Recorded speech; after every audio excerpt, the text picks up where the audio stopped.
So this is our, whole, I would say, portfolio for smart platforms.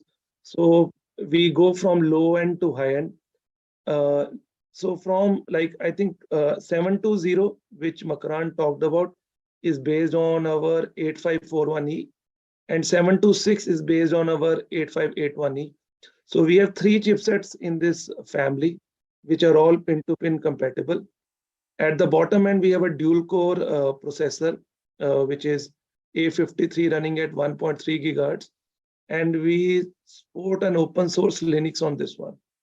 Then on 8541E, we have a quad core running at 1.4 gigahertz. And we have two OS versions available on this, Android 10 as well as Linux. And for connectivity, the chipset supports up till, I would say, not the 5G Wi-Fi. For 5G Wi-Fi, you have to use an external chip. But if you want to use below 5G, it is available in the chipset. And similar is the case for 8581E. 8581 is Cat7 with 8 cores, 4 of them running at 1.6 gigahertz and 4 of them running at 1.2 gigahertz. And it is Android 10. So this is our, we call this entry-level smart solution based on Linux. It's a dual core running at 1.3 gigahertz. The camera can be supported up till 5 megapixel, and WCN is part of the chipset. The memory which we support is 2G plus 2GB on this one. And this is the overall, I would say, solution. It consists of 3 chipsets. Then we have 8521E, which is a main chipset baseband.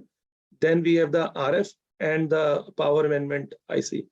The WCN is integrated in it, but if you want to do a Wi-Fi 5 version, we can still do this by using an external chipset called 5622. And we recommend this like for 2 major, you can either do smart terminals or you can do some POS based on Linux using this chipset. Then we have 8541E. In this, we have 2 OS, Android and Linux. Android 10 can start from 8 GB plus 1 GB. Linux leads 2 GB plus 2 GB.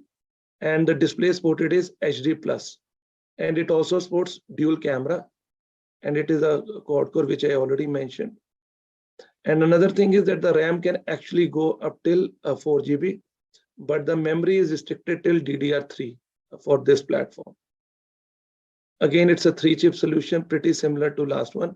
For Wi-Fi 5, we can use an external chip to realize it. These are some of the applications which we can build using this chipset. Of course, you can do an Android POS machine using this. Then we can also do a DVR kind of a thing, which can go into an automobile to do the front and back end recording, because it supports 2 camera. And plus, you can also do a Linux, or I would say an entry-level cluster for 2-wheelers based on this platform. And this is, I would say, our mainstream and, I would say, high-power Android solution. It runs on, it has 8 cores, which I already mentioned. I think interesting is that it has an AI engine which can do close to 0.35 to trillion operations per second. Beat support LPDDR4 up to 933 megahertz. And I asked the question whether it can do cameras at the same time. So I think looking at the spec, I think it can do, because the MIPI lines are separate. The MIPI lines are not shared. It has got 3 MIPI lines for camera interface. The only thing we have to see is that what is the application and the processing power. But looking at the chipset specification, it can support cameras at the same time. Plus, as it also supports AI functionality, so you can also build some kind of an AI application, some kind of a detection kind of applications also based on that. In fact, for this device, very similar family we also use for smartphones. So we can do a face detection also based on this chipset. And I think it's also it can do a 4-channel video also on this one. So we can in fact also do a dual screen displays also used on this platform. Maximum camera supported is 16 megapixel. Connectivity is Cat7 and displays FHD+. And this is the block diagram. Again, for Wi-Fi 5, you need to use an external chip. And I think as Makrant mentioned, on their 726 platform, they do support Wi-Fi 5. And actually, it makes more sense also to do a Wi-Fi 5 on an octa-core rather than an entry level.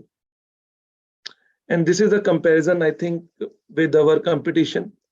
I think, as you can see, this is among the one platform which provides the best AI capability. And in terms of, I would say, running frequency also, of course, as compared to Qualcomm 2 series, we are better than them. And even if I compare with Qualcomm 4 series, they are using A53, but we use A55, which is a better core as compared to Qualcomm. I think other parts I have already covered. And these are some of the applications you can do this. You can build a smart cluster based on Android 10, which can also work as a control system with dual camera. Then these are some of the other applications we can do: dual display, facial payments, commercial displays.